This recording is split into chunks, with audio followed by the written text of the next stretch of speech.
எனக்கு கேட்டாச்சு உங்க ஹிந்து சர்டிபிகேட் காமிங்க, உங்க காஸ்ட் என்ன அது சர்டிபிகேட் எனக்கு காமிங்க. இன்னைக்கு வரைக்கும் எனக்கு யாரும் இந்த மாதிரி கேட்கவே இல்லை. மதுரை மீனாட்சி அம்மன் கோயிலில் உள்ள காவல் அதிகாரி மீது நடிகை நமிதா புகார் கூறும் வீடியோ தான் இது. மதுரையில் அமைந்துள்ள மீனாட்சி அம்மன் கோயிலுக்கு நடிகை நமிதா தனது கணவருடன் சென்றார். கிருஷ்ண ஜெயந்தியை கொண்டாடுவதற்காக கோயிலுக்கு சென்றபோது அங்கு பணியில் இருந்த காவல் அதிகாரி ஒருவர் தன்னிடமும் தனது கணவரிடமும் மிகவும் அநாகரிகமாக நடந்து கொண்டதாக கவலை தெரிவித்துள்ளார். காலையில நான் மதுரை கோவில் அம்மன் எல்லாம் கிருஷ்ணா டியூட்டி சேர்ந்து போயிட்டு வந்துட்டேன். எனக்கு அங்கே இருக்கிற ஒரு அதிகாரி என் சேர்ந்து ரொம்ப ரூடா, ரொம்ப அசிங்கானா, ரொம்ப அரகண்டா பேசியாச்சு. என் சேர்ந்து என் ஹஸ்பண்ட் சேர்ந்து எனக்கு கேட்டாச்சு உங்க ஹிந்து சர்டிபிகேட் காமிங்க, உங்க காஸ்ட் என்ன அது சர்டிபிகேட் எனக்கு காமிங்க. இன்னைக்கு வரைக்கும் எனக்கு யாரும் இந்த மாதிரி கேட்கவே இல்லை. தான் ஒரு இந்து குடும்பத்தில் பிறந்தவர் என்றும் தனது திருமணமே திருப்பதியில் தான் நடந்தது என்றும் கூறியுள்ள நமிதா, மதுரை மீனாட்சி அம்மன் கோயிலில் இருந்த அதிகாரி தன்னிடம் மதம் ஜாதி குறித்தான ஆதாரங்களை கேட்டதாக குற்றம் சாட்டினார். தொடர்ந்து அதிமுகவின் துணை பொதுச் செயலாளர் KP முனுசாமி அவர்கள் கிருஷ்ணகிரியில் பத்திரிகையாளர்களை சந்தித்து வருகிறார். நேரலையில் பார்க்கலாம். அதிமுகவை பொறுத்தவரையில்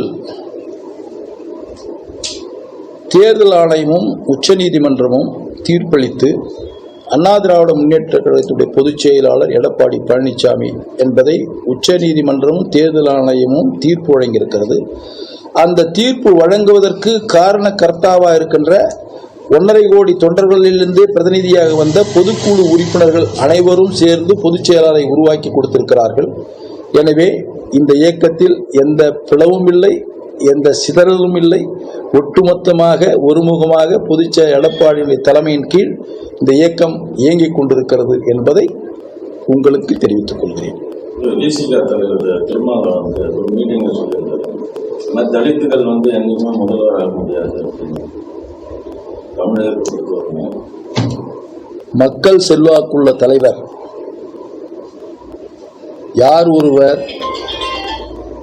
மக்களிடத்தில் செல்வாக்கு பெற்று தேர்தலை சந்திக்கிறாரோ, மக்கள் அவர்களுக்கு வாக்களிப்பார்களோ, அவர்கள் நாட்டினுடைய முதல்வராகலாம், பிரதமராகலாம். வாக்களிக்கின்ற மக்கள் வாக்களிக்கின்ற பொழுது ஜாதி பார்ப்பதில்லை, மதத்தை பார்ப்பதில்லை. இவர்கள் வேண்டும் என்று சொன்னால் மதம் பெறுகிறது, ஜாதி பெறுகிறது என்று சொல்வார்கள்.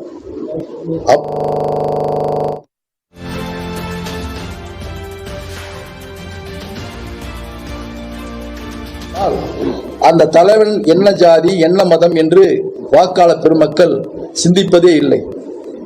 தான் அந்த தலைவனை ஏற்றுக்கொண்டால் அந்த தலைவனுக்கு வாக்களிப்பதற்கு மக்கள் தயாராக இருக்கிறார்கள். அப்படித்தான் புரட்சித் தலைவர் எம்ஜிஆர் அவர்களை ஏற்றுக்கொண்டு வாக்களித்து புரட்சித் தலைவர் மறைகின்ற வரையில் முதலமைச்சராக இருந்தார்.